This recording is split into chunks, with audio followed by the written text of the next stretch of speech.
PT Artois Pharma yang memproduksi Valpirik dan Karol Superpil mempersembahkan drama radio serial Tutur Tinular.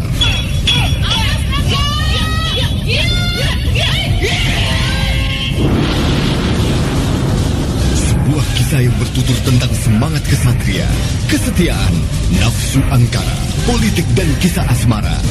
Sebuah karya Estijab dengan latar belakang runtuhnya Kerajaan Singasari dan berdirinya Kerajaan Majapahit. Tutur Tinular.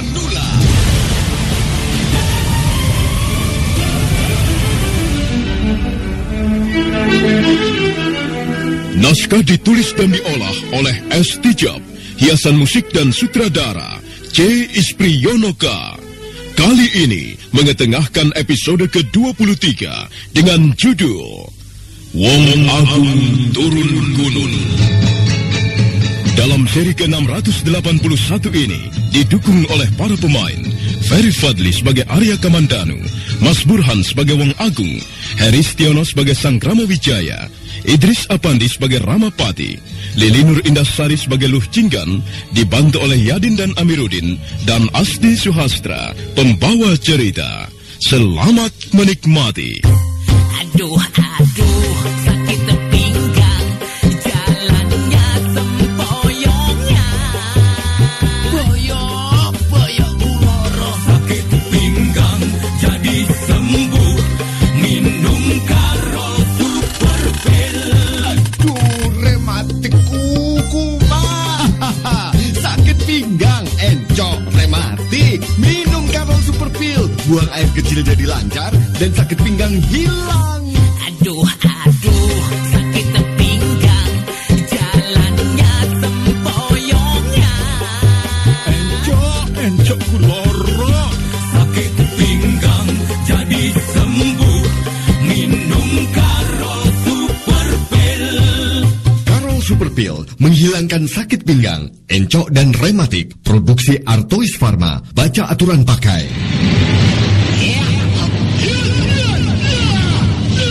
Dengan pedang naga puspanya, Arya Kamandanu memecah dinding maya kaca hingga hancur berkeping-keping. Arya Kamandanu benar-benar marah. Bukan saja Empu Lungkah yang berhasil dilukai lawannya, tapi juga beberapa orang yang menjadi penonton. Bahkan lingkungan di sekitarnya pun ikut porak-poranda dan hangus terbakar.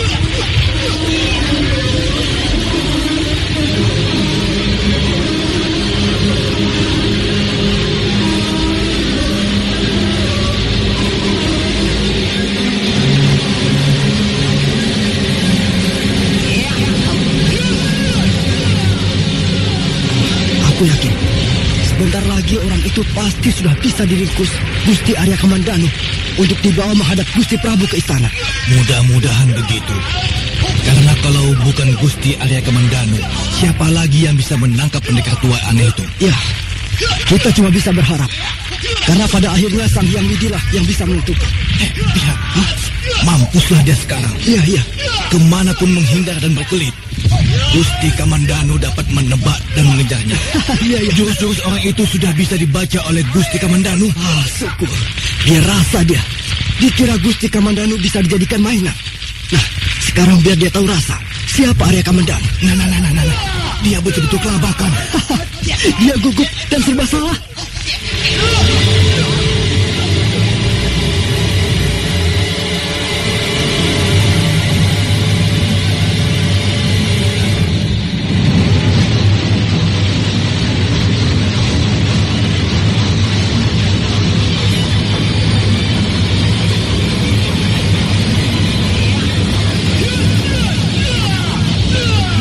Wong Agung memang benar-benar sudah kelabakan.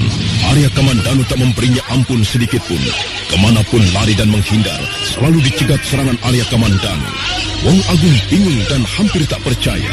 Bagaimana mungkin lawannya ini bisa seperti berada di mana-mana. Dan pada saat itulah, ketika Wong Agung lengah karena bingung dan tak percaya, Arya Kamandanu meluncur dengan cepatnya.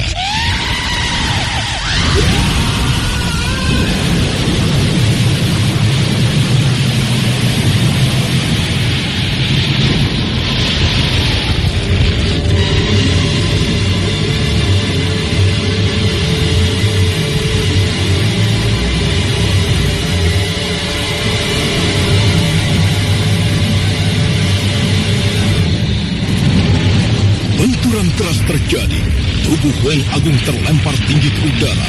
Burung-burung terbang ketakutan dari pohonnya.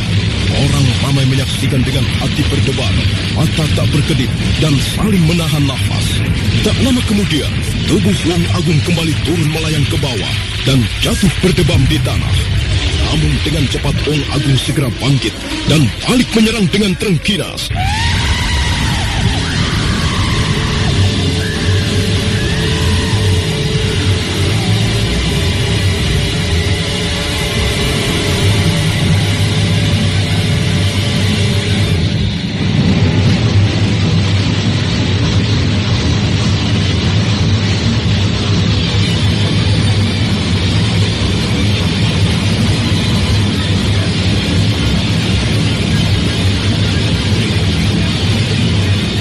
Ganti Weng Agung yang mengamuk.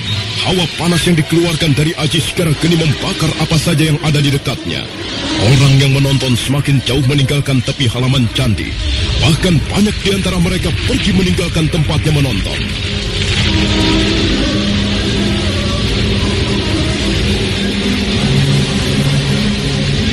Kita tinggalkan arena pertarungan antara Kamandanu melawan Weng Agung. Kini sejenak kita melihat suasana di Istana Majapahit yang diliputi situasi tanda tanya. Nampak Gusti Prabu Sangkramawijaya tengah duduk memikirkan perihal Arya Kamandanu yang kini sedang berurusan dengan orang aneh tak dikenal. Paman, kamu tahu apa sebabnya aku panggil Paman? Ampun Gusti Prabu. Barangkali perihal Arya Kamandanu yang hendak Gusti sampaikan. Benar Paman. Sampai sekarang aku masih belum mengerti maksud-maksud yang terkandung di balik peristiwa orang aneh itu, Paman. Sebenarnya persoalannya sudah jelas, Gusti. Bahwa orang aneh itu datang ke Majapahit tidak lain dan tidak bukan hanyalah ingin bertemu Arya Kamandanu. Mengapa dia sampai begitu ngotot ingin bertemu Arya Kamandanu? Itu karena dia berhutang besar kepada orang itu. Jadi sebenarnya wajar, Gusti. Lumrah jika seseorang berhutang kemudian ditagih. Dan hamba kira hutang yang dimaksud orang aneh itu adalah hutang pati dibayar pati. Hutang pati dibayar pati. Aku tidak percaya jika Kamandanu sampai terlibat ke dalam perkara seperti itu, Paman. Jangankan Gusti Prabu, hamba pun tidak percaya Kamandanu bisa seperti itu. Siapapun tahu kalau Kamandanu hanya mau berurusan dengan perkara-perkara pemerintahan, perkara-perkara kemajuan Majapahit. Karena jiwa pengabdian dan semangat keprajuritannya begitu besar. Namun apabila kejadian seperti ini sampai dialaminya, itu sudah menjadi lain persoalannya, Gusti. Menjadi lain bagaimana, Paman? Sebagai manusia, semua tentu banyak memiliki kekurangan dan kelemahan-kelemahan. Tanpa kecuali Arya Kamandanu. Barangkali dia sendiri tidak sadar dan di luar batas kemauannya sendiri. Sebab hamba yakin, tentu dia sendiri tidak mau peristiwa itu terjadi. Barangkali Paman bisa tahu, apa kira-kira yang dimaksudkan dengan hutang oleh pendekar tua yang aneh itu, Paman? Ampun Gusti Prabu, kiranya tidaklah baik kalau hamba mengira-ngira sebabnya. Karena hal ini akan merugikan diri Arya Kamandanu. Namun bila boleh hamba berkesimpulan, pastilah sebabnya hanya karena pembunuhan. Pembunuhan? Apakah mungkin Arya Kamandanu pembunuh? Benar tidaknya siapa yang tahu, Gusti Prabu. Kalau bukan sebab pembunuhan, tidaklah mungkin orang itu jauh-jauh sampai ke Majapahit ini hanya untuk menemui Kamandanu. Lalu siapa yang menjadi korban pembunuhan itu, Paman? Kita memang tidak tahu, Gusti Prabu. Dalam perjalanan sejarah Majapahit yang jatuh bangun ini, tidak sedikit pertempuran yang kita alami. Entah itu pada peristiwa pemberontakan Ranggalawe, pemberontakan Gajah Biru, atau peristiwa-peristiwa kecil lainnya. tentu banyak sekali korban yang terbunuh. Nah, bisa saja Kamandanu salah alamat atau asal membunuh. Salah alamat inilah yang mungkin menjadi sebab Arya Kamandanu dicari. Tentu kita juga masih ingat bagaimana Arya Kamandanu menumpas perusuh yang bernama Empu Tong Bajil. Sebagai bukti, Arya Kamandanu memenggal kepala perusuh itu. Lalu ada pendekar wanita bernama Dewi Sambi yang tidak terima. Nah, apakah tidak mungkin itu semua ada kaitannya, Gusti Prabu? Jika benar demikian, apapun tindakan Arya Kamandanu, maka itu masih di bawah wewenang Majapahit. Dan aku kira adalah wajar kalau Kamandanu membawa prajuritnya untuk menghadapi orang aneh itu, Paman. Ampun, Gusti Prabu. Memang benar apa yang Gusti Prabu sampaikan. Tetapi Arya Kamandanu menolak ketika Gusti Prabu tawarkan soal itu. Kamandanu memang bukan pendekar sembarangan. Jiwa prajuritnya kuat. Itu sebabnya dia memilih menyelesaikannya sendiri. Di samping itu, Gusti Prabu, menurut hamba, benar apa yang dikatakan Arya Kamandanu bahwa itu adalah persoalan pribadi. Hamba kagum dan salut terhadap Kamandanu yang bisa menempatkan mana persoalan pribadi dan mana persoalan pemerintahan. Sosok macam Arya Kamandanu memang sangat kita butuhkan di Majapahit ini, Gusti Prabu. Jadi menurut Paman, apakah aku tidak perlu mengirim prajurit-prajurit ke Candi Lawang Wentar untuk membantu menyelesaikan perkara Arya Kamandanu, Paman? Ampun, Gusti Prabu. Bukannya tidak perlu. Tetapi apakah hal itu tidak akan menyinggung perasaan Arya Kamandanu yang sudah berjanji akan meringkusnya seorang diri dan membawanya ke istana ini? Ampun, Gusti Prabu. Ini hanyalah pendapat hamba saja. Segala sesuatunya terpulang kembali pada kebijaksanaan Gusti Prabu sendiri. Ampun, Gusti Prabu. Baiklah. Kalau begitu kita tunggu saja bagaimana Arya Kamandanu menyelesaikan urusannya. Berhasil atau tidak? Mudah-mudahan berhasil, Gusti Prabu. Kita hanya bisa berharap dan berdoa. Aduh, sakit pinggang, jalannya sempoyongnya. Boyok uloro. Sakit pinggang jadi sembuh, minum Karol Super Pil. Aduh, rematik kuku mah. Sakit pinggang, encok, rematik. Minum Karol Super Pil. Buang air kecil jadi lancar dan sakit pinggang hilang. Aduh, sakit pinggang, jalannya sempoyongnya. Encok kuloro. Sakit pinggang jadi sembuh, minum Karol Super Pil. Karol Super Pil menghilangkan sakit pinggang, encok dan rematik. Produksi Artois Pharma. Baca aturan pakai.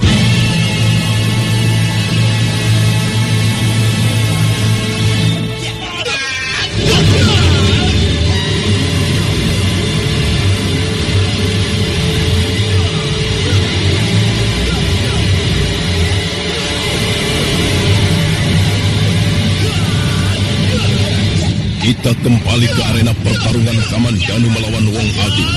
Semak di sekitarnya banyak yang terbakar. Pohon-pohon yang tumbang dan hangus semakin banyak. Orang yang menyaksikan agak berkurang karena mereka takut. Ada pula yang membawa teman atau saudaranya pulang karena terluka akibat tertimpa pohon yang hangus terbakar.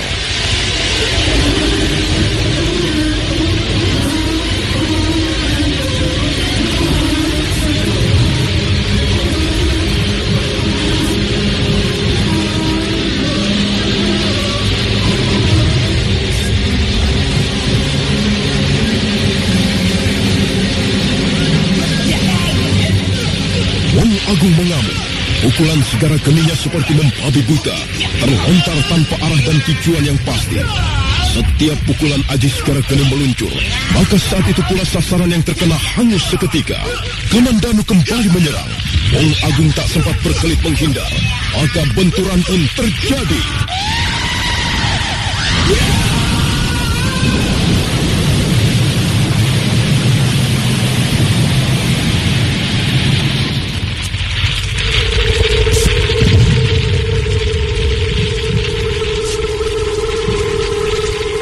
Tubuh Wong Agung terpental tinggi ke udara, sementara Kamandanu siap menanti jatuhnya kembali tubuh Wong Agung di bawah.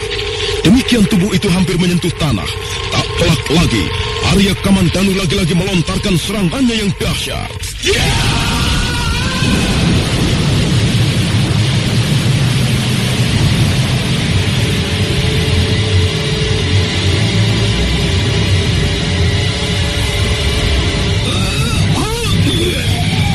Wong Agung jatuh ke tanah dengan telak. Dia muntah darah, tubuhnya lunglai. Beringsut-ingsut Wong Agung berusaha bangkit. Arya Kamandanu menatapnya dari kejauhan tanpa berkedip. Tubuh Wong Agung memang jatuh beberapa tombak jaraknya dari tempat Arya Kamandanu berdiri.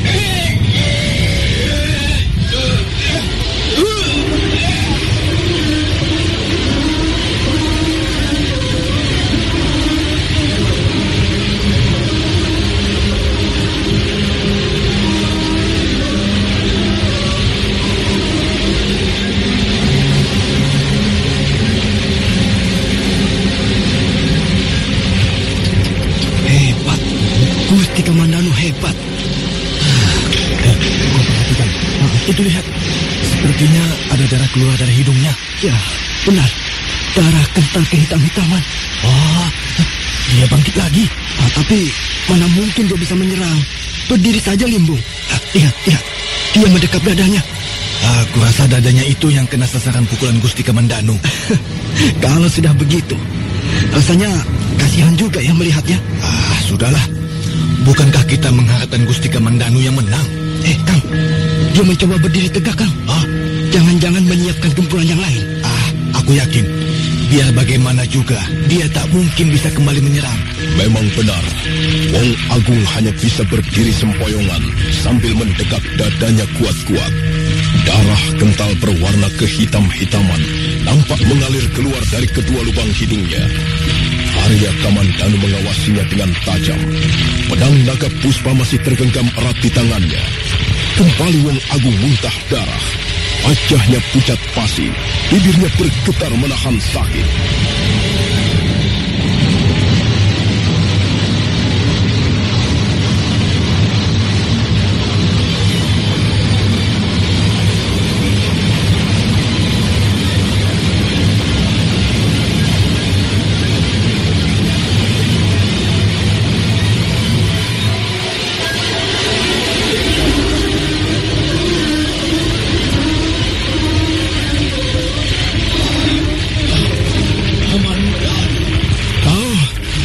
Jangan dulu berbangga hati. Jangan merasa diri sudah unggul. Kelak suatu ketika nanti kau akan berhadapan lagi denganku. Ingat itu Kamandanu.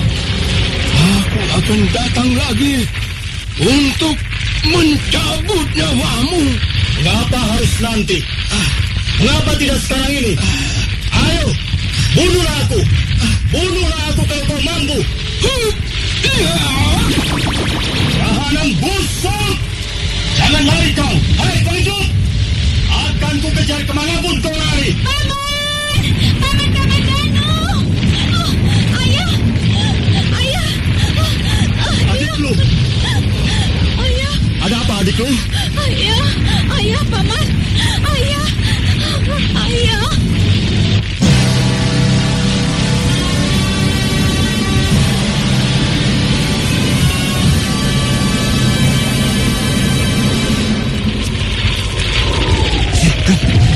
Kira-kira siapa yang terluka di pinggiran sebelah sana itu, Kang? Dia memanggil Gusti kita Paman. Apakah gadis kecil itu sanak kadangnya? Wah, Tapi sepertinya aku belum pernah melihat keduanya. Iya Kang. Hah? Dia kan yang minum tuak legen di warung itu. Apa kau tidak salah lihat? Benar Kang. Soalnya mereka akrab dengan Gusti Panglima. Wah, aku tidak salah lihat Kang. Pasti keduanya adalah orang yang kebetulan minum satu warung dengan kita. Jangan-jangan yang tua itu gurunya. Dan gadis kecil di sampingnya itu ada 10-an. Lihat Kang. Nampaknya Gusti Kamandanu sedih melihat orang tua yang terluka itu. Iya. Bisa jadi hubungan mereka memang dekat. Bagaimana kalau kita bantu Gusti Kamandanu, Kang? Kita bisa bantu apa? Tabib bukan, dukun bukan, orang pintar juga bukan. Ya, paling tidak membantu Gusti mengangkat orang tua itu kemana Gusti Kamandanu nyuruh. Iya, baiklah. Kita gotong berdua orang luka itu.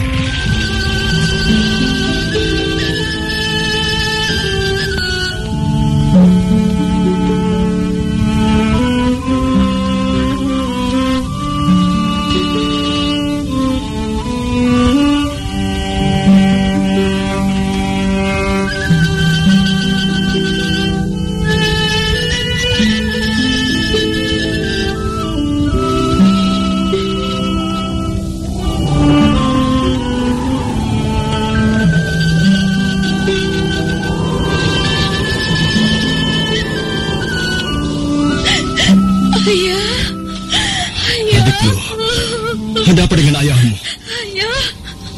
Ayah. Tenang adikku, tenang. Ayah sejak tadi diam saja, Paman. Sebentar adikku, aku akan mengarungkan pedangku dulu. Ayah. Sini, coba aku periksanya. Ayah. Adikku, lepaskan dulu pelukanmu. Ayah, jangan tinggalkan aku, Ayah. Kukira ayahmu hanya pingsan, adikku. Jangan khawatir. Mari kita bawa ke istana. Ayah.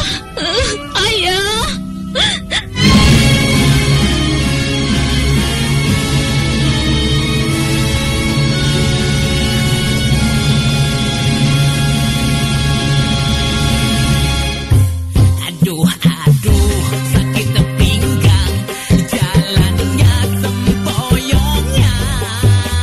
Boyok uloro. Sakit pinggang jadi sembuh, minum karo super pil. Aduh, rematik kuku, Pak. Sakit pinggang, encok, rematik. Minum Karol Super Pil. Buang air kecil jadi lancar dan sakit pinggang hilang. Aduh, sakit pinggang, jalannya sempoyongnya. Encok kuloro. Sakit pinggang jadi sembuh, minum karo super pil. Karol Super Pil menghilangkan sakit pinggang, encok dan rematik. Produksi Artois Pharma. Baca aturan pakai. Adikku, ada apa dengan ayahmu? Ayah, dia. Ayah. Ayah. Tenang adikku, tenang. Ayah. Coba kulihatnya. Ayah, jangan tinggalkan aku. Jangan tinggalkan aku. Kukira ayahmu hanya pingsan. Tenanglah.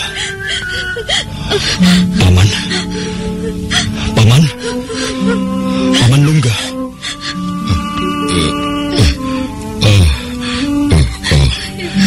Kau Nger, Kamandanu. Saya Paman. Saya Kamandanu. Nduk, di mana kau, Nduk? Ayah, ini aku, Ayah. Adikku ada di sini Paman, di sampingku. Oh, syukurlah. Kalian berdua ternyata ada di depanku. Ayah, jangan Ayah, jangan pergi. Aku dengan siapa kalau Ayah pergi? Jangan Ayah. Loh, bukankah pernah kukatakan kita di dunia ini cuma mampir ngombe? Kita di dunia ini bukannya tinggal, Nduk.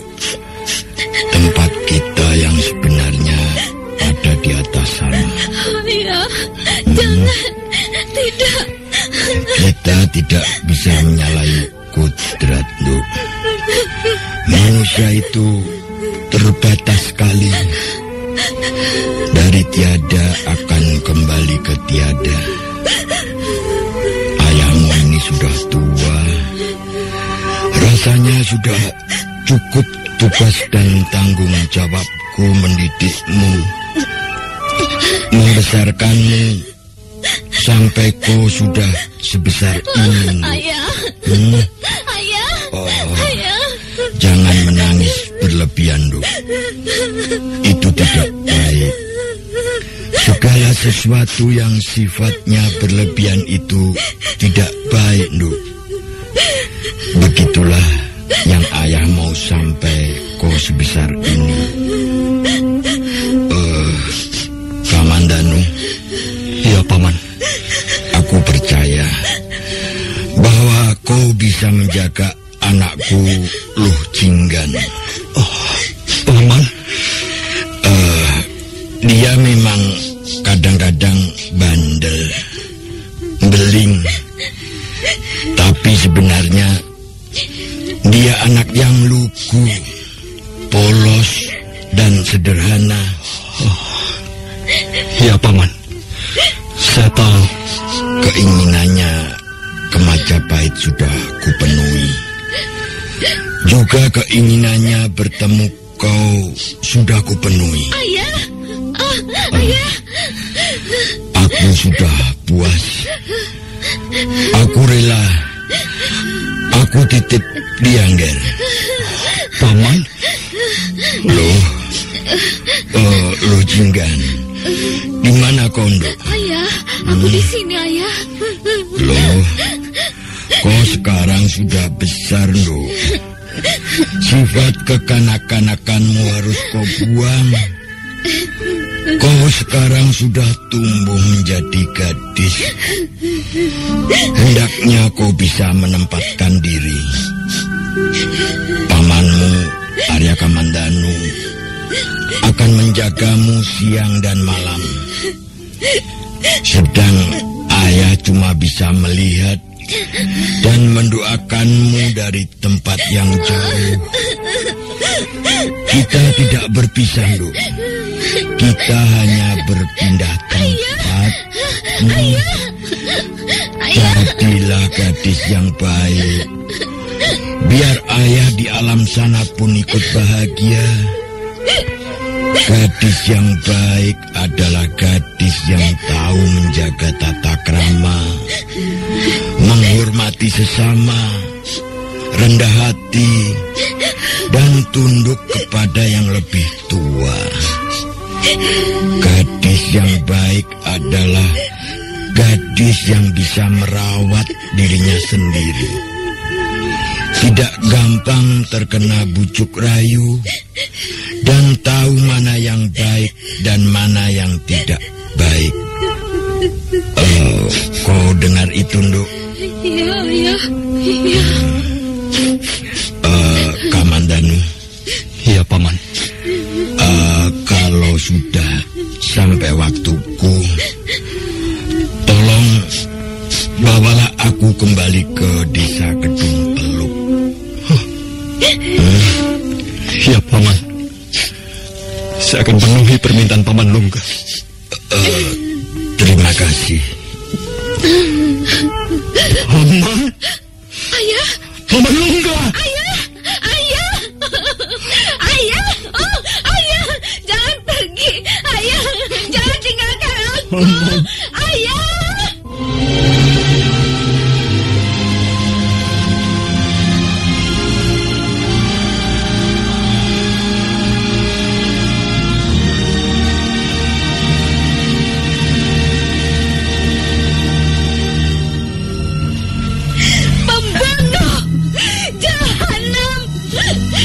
Dikira kau bisa lari seenakmu.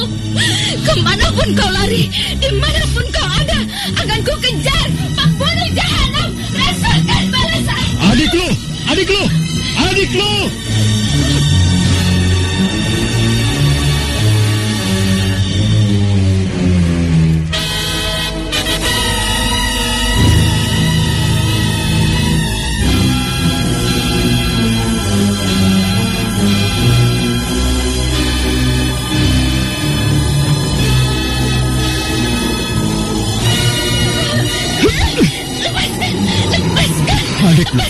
Adikku, sabar, tenanglah. Lepaskan. Tenang. Jangan halang-halangi aku. Minggir. Ayo minggir. Sabar, adik. Sabar. Tenanglah. Jangan terburu nafsu. Lepaskan aku. Lepaskan aku. Ya.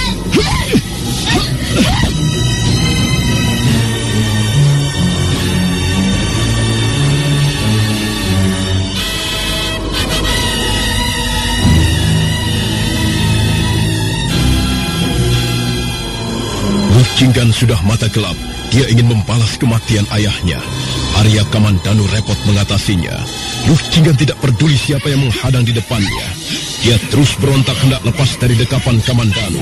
Berkali Arya Kamandanu terpaksa diam ketika pukulan dan cakaran Luh Jinggan bersarang di tubuhnya dan di wajahnya.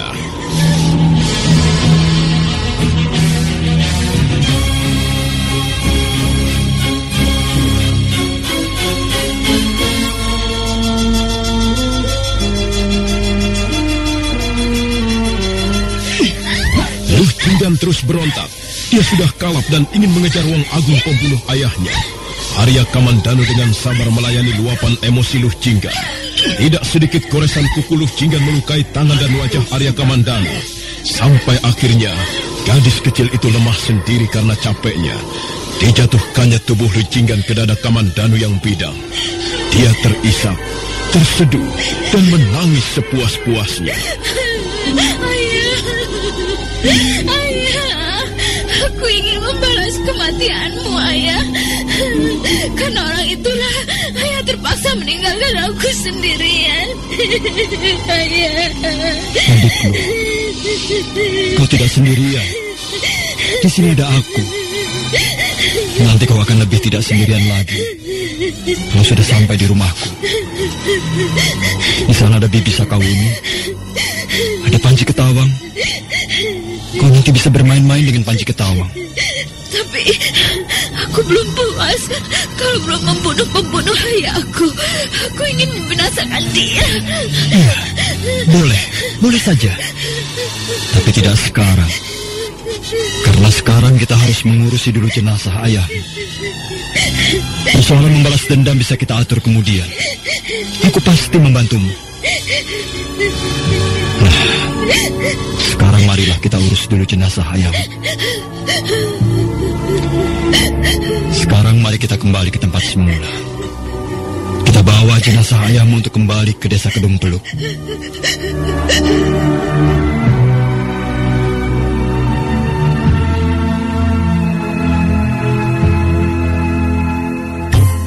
Aduh, sakit pinggang, jalannya sempoyongnya. Boyok loro, sakit pinggang jadi sembuh, minum karo super pil. Aduh, rematik kuku mah. Sakit pinggang, encok, rematik. Minum Karol Super Pil. Buang air kecil jadi lancar dan sakit pinggang hilang. Aduh, sakit pinggang, jalannya sempoyongnya. Encok kuloro. Sakit pinggang jadi sembuh, minum Karol Super Pil. Karol Super Pil menghilangkan sakit pinggang, encok dan rematik. Produksi Artois Pharma. Baca aturan pakai.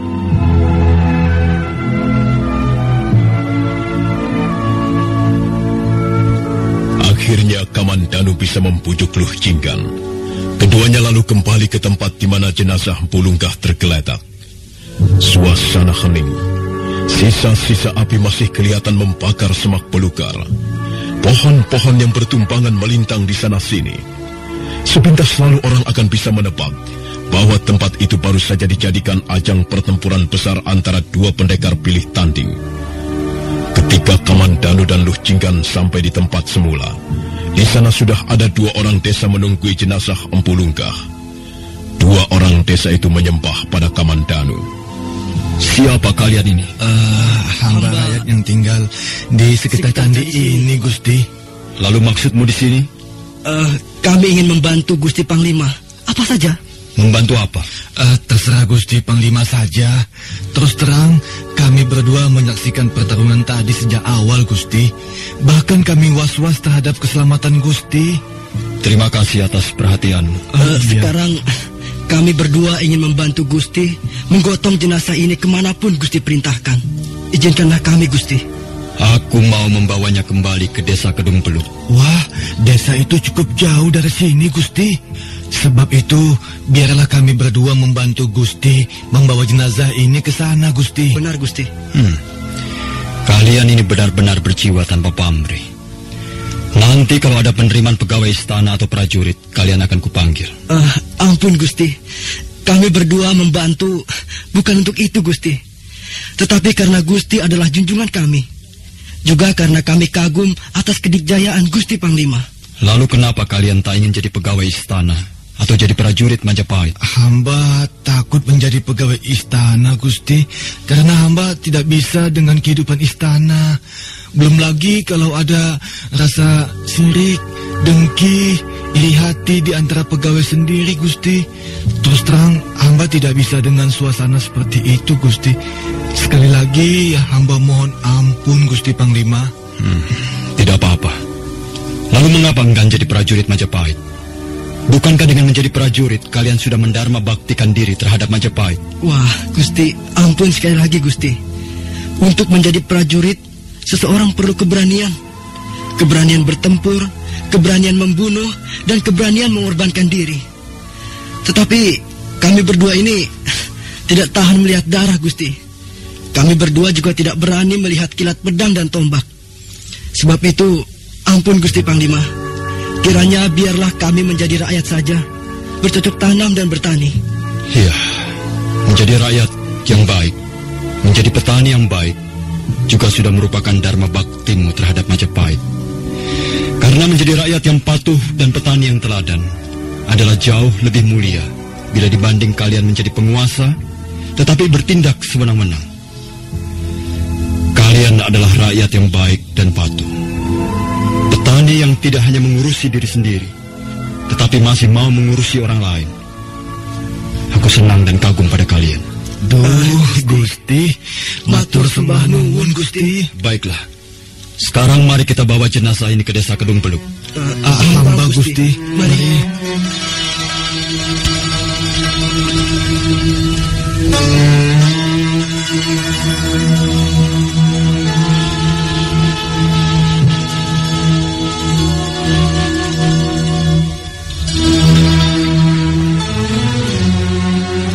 Arya Kamandanu dan Niniluh Jinggan kemudian membawa jenazah Empu Lunggah kembali ke desa Kedung Peluk.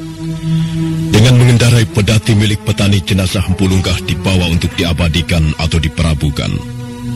Hati Luh Jinggan masih sedih. Tak sedikit pun ada cahaya pada wajahnya. Kusut dan masai. Meski sepanjang jalan Kamandanu tak pernah henti-hentinya menghibur, namun Niniluh Jinggan tetap saja muram. Roda pedati berderak tertatih-tatih di atas jalanan berbatu, seakan mewakili derak hati gundah gulana yang dirasakan Luh Jinggan. Ya, derak roda di atas kerikil tajam. Begitulah kehidupan yang kini akan dijalaninya tanpa Empu Lunggah ayahnya. Pedati terus berjalan, kadang di jalanan berbatu, terkadang di jalanan tanah merah yang licin. Dua orang petani yang membantunya duduk di depan. Arya Kamandanu dan Niniluh Jinggan duduk di dalam, di hadapan jenazah Empu Lunggah.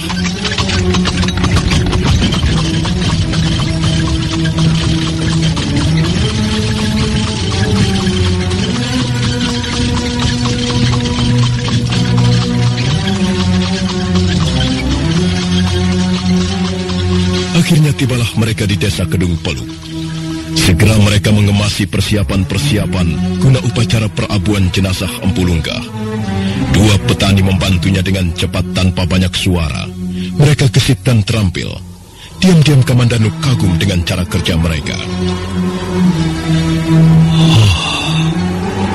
Kalau saja semua orang di Majapahit sama seperti mereka, bekerja tanpa pamrih, bergerak gesit dan cekatan, terang Superpil tanpa banyak suara. Pastilah Majapahit tumbuh sebagaimana dicita-citakan Paman Nembusora. Majapahit sekarang memang bukan Majapahit yang dulu pernah dicita-citakan. Banyak sudah yang menjadi korban. Di antaranya justru para pendiri-pendirinya. Kakang Rogolawe, Kakang Demungwira, Kakang Gajah Biru, dan terakhir Paman Nembusora. Aku sekarang sudah tidak punya teman lagi di Majapahit. Yang kuhormati dan kusegani sekarang ini hanyalah Gusti Prabu Sangramawijaya. Lain tidak.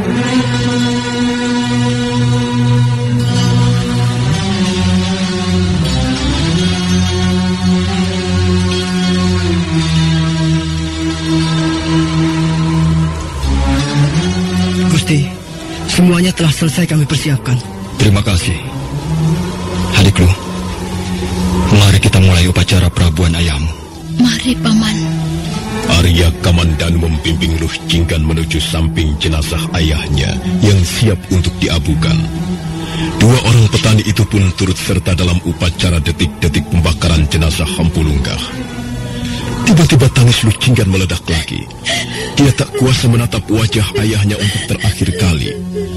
Arya Kamandanu semakin erat mendekat dan merangkul Luh Jinggan karena dikhawatirkan dia akan memeluk jenazah yang sebentar lagi akan dibakar. Ayah, mengapa ayah meninggalkan aku sendirian? Mengapa? Aku ingin ikut ayah saja. Aku tak tahan hidup sendirian. Ayah. Adikku, kau tidak sendirian. Masih ada aku, pamanmu.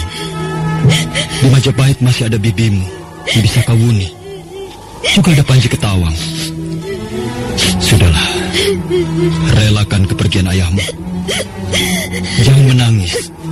Nanti hanya akan membuat langkah ayahmu berat untuk menuju tempatnya yang baru. Sudahlah, adikku. Ayah. Mari kita berdoa bagi arwah ayahmu sebelum perapian kita mulai. Oh, Sang Hyang Widiwasa, satu lagi hambamu pergi meninggalkan tempat ini untuk menuju tempatmu yang baka. Terimalah dia di alam nirwana. Hapuskan segala kesalahannya di dunia. Tabahkan yang ditinggalkannya.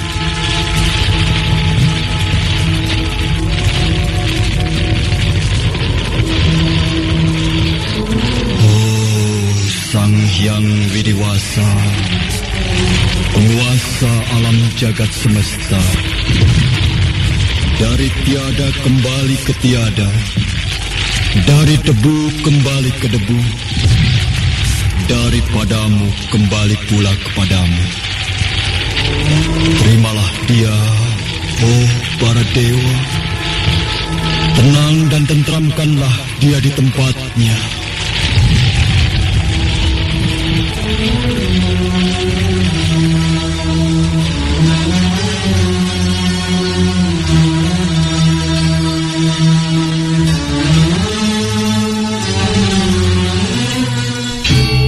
Saudara pendengar, bagaimanakah kisah selanjutnya?